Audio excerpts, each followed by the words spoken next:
Hello and hi, welcome to my channel Anu Vlogs. So gajar halwa చాలా అంటే చాలా టేస్టీగా గాజర్ హల్వా మనం ఇంట్లోనే చాలా అంటే చాలా తక్కువ ఇంగ్రీడియంట్స్ తోటి ఒక టేస్టీ గాజర్ హల్వా మనం ఒక రెస్టారెంట్ స్టైల్ గాజర్ హల్వా ఎలా చేసుకోవాలో ఒక్కసారి ప్రిపరేషన్ చూద్దాము. ఫస్ట్ అయితే హాఫ్ కేజీ క్యారెట్ తీసుకొని వాటిని నీట్గా వాష్ చేసుకోండి. వాష్ చేసుకున్న తర్వాత వాటి ఎండ్స్ ఏదైతే ఉంటాయో అటు చివర ఇటు చివర రెండు కట్ చేసుకోవాలండి. కట్ చేసుకున్న తర్వాత నీట్గా పీల్ చేసుకోవాలి. క్యారెట్ని పీల్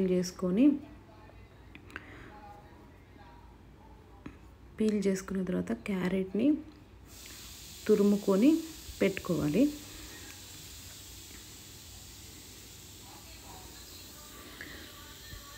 పీల్ చేసుకొని ఒకసారి మొత్తం తురుముకోవాలండి. తురుముకొని పక్కన పెట్టుకోండి. వాటికి కావాల్సిన పదార్థాలు గాజర్ హల్వాకి తురుముకున్న గాజరు, మిల్క్, బ్రౌన్ షుగర్ తీసుకున్నాను. వైట్ షుగర్ కూడా తీసుకోవచ్చు మీరు. పచ్చి కోవా అండి, అది కోవా స్వీట్లెస్ కోవా దొరుకుతుంది.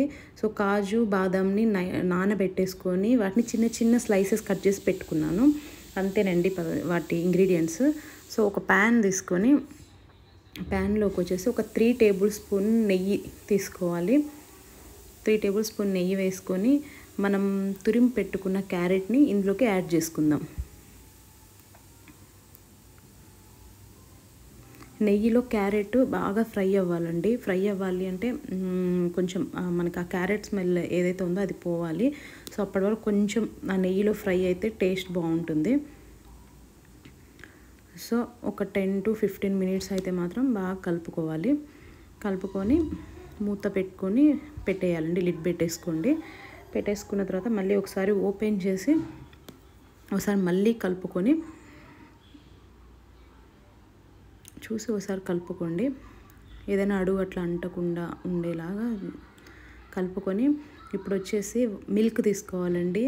నేనైతే 1 కప్పు అది తీసుకున్నాను. క్యారెట్ తురుము సేమ్ 1 కప్ ఆఫ్ మిల్కే తీసుకున్నాను. తీసుకొని ఒకసారి కలుపుకొని మళ్ళీ ఒకసారి లిడ్ పెట్టేసి వదిలేయాలి ఒక 10 to 15 మినిట్స్. సో ఈలోపు మనము దగ్గర కోవా ఉంటుంది కదా, ఆ కోవాలోకి వచ్చేసి కొంచెం మిల్క్ మీరు పక్కన తీసి పెట్టుకొని ఆ మిల్క్ ఇందులో యాడ్ చేసుకొని దాన్ని మంచిగా లంప్స్ ఏమి ఉండలు లేకుండా మంచిగా నీట్గా కలిపి పక్కన పెట్టుకోండి. లిక్విడ్ లాగా కలిపి ఉంచుకోండి. పెట్టుకొని మళ్ళీ ఒకసారి లిడ్ ఓపెన్ చేసేసి ఆ మిల్క్ను క్యారెట్ని మంచిగా ఒకసారి మిక్స్ చేసుకోండి. అవి రెండు బాగా దగ్గర పడే వరకు మిక్స్ చేసుకొని నేనైతే బ్రౌన్ షుగర్ తీసుకున్నానండి. బ్రౌన్ షుగర్ వచ్చేసి 1 కప్పు బ్రౌన్ షుగర్ స్వీట్కి తగ్గట్టు. ఒక్కొక్కళ్ళు స్వీట్ ఎక్కువ తింటారు, కొంతమంది తక్కువ తింటారు కదా. సో మీ టేస్ట్ని తగ్గట్లు యాడ్ చేసుకోవచ్చు. షుగర్ యాడ్ చేసుకున్న తర్వాత ఇలాచీ పౌడర్ ఉంటుంది కదా, కొంచెం అది ఫ్లేవర్కి ఇలాచీ పౌడర్ యాడ్ చేసుకోవాలి. యాడ్ చేసుకొని ఇంతకుముందు మనము కోవా పాలు 2 కలిపి మిక్స్ చేసుకున్నాం కదా, సో దాన్ని ఇప్పుడు ఇందులో వేస్తే అది ఈజీగా మెల్ట్ అవుతుంది. అందుకోసమని ఇందాక మనం అందులో మిల్క్ వేసి కలిపి పక్కన పెట్టుకుంది. సో అది ఇప్పుడు ఇందులో వేసాం కదా, తొందరగా మెల్ట్ అవుతుంది, అందులో బాగా కలిసిపోతుంది. సో నీట్గా కలిపి పెట్టుకోవాలి. పెట్టుకున్న తర్వాత ఇందాక కాజు బాదాం ఉంటుంది కదా, ఆ పీసెస్ని నేను నేతిలో కానీ నెయ్యిలో కానీ దేంట్లో వేయించట్లేదండి, డైరెక్ట్ ఇందులో అలానే వేస్తున్నాను. అలానే బాగుంటుంది, ఇందులో టేస్ట్ చాలా బాగుంటుంది. ఒకసారి ట్రై చేసి చూడండి. సో అంతేనండి, ఎంతో టేస్టీగా ఉండే గాజర్ హల్వా అయితే చాలా సింపుల్గా రెడీ అయిపోయింది. సో దీన్ని సర్వ్ చేసుకుందాము. వేడి గాజర్ హల్వా అయితే రెడీ. సో ఒకసారి మీరు కూడా తయారు చేసుకొని తిని టేస్ట్ చేసి ఎలా ఉంది ఏంటి అని మాత్రం కామెంట్ సెక్షన్లో కామెంట్ చేయండి. సో